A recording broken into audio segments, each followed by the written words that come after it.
Every college student can recognize this scene. An active social life is what we use to escape the pressure of midterm examinations, group projects, and research papers. This is the typical idea of SUNY Cortland that we have in our heads.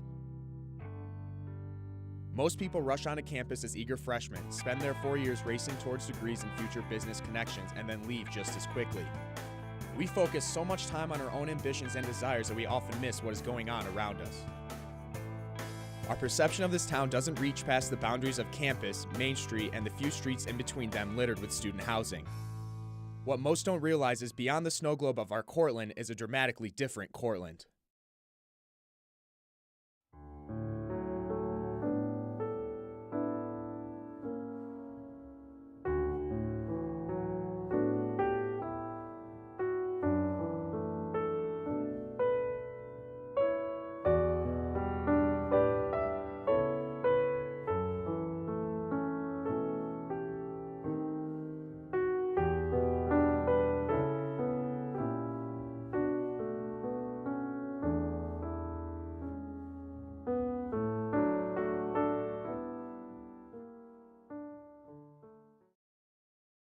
I'm a designer. I'm a nerd. I'm a biker. I'm an ultimate frisbee player. I'm a Cortland resident. I'm a baseball player. I'm a filmmaker. I'm a volleyball player. I want to act now.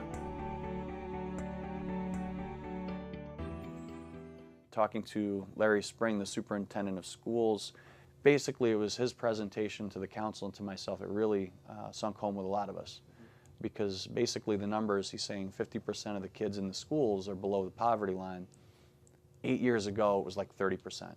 So over the course of less than a decade, you're seeing that number rise.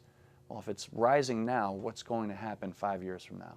And if we're not taking care of our kids, if we're not giving them opportunities, what are these kids going to do?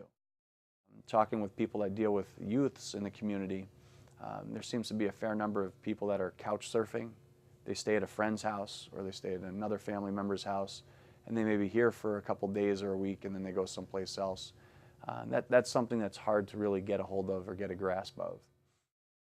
Cortland used to be a city that had a lot of industry, companies, factories. Those companies and factories have either shut down or they've moved. Well, the people that used to work for those companies or factories are still here, but the unemployment rate takes its toll. And then the number of jobs that are able to pay a living wage and keep people gainfully employed year-round are somewhat limited. A lot of it is the industries that have left, and nothing has filled that vacuum. We're going to try to partner with some of the nonprofits in town a little bit more, trying to get kids ready for jobs. What can we do to help prepare the younger kids, and then as they get older, teenagers, help prepare them for having their first job?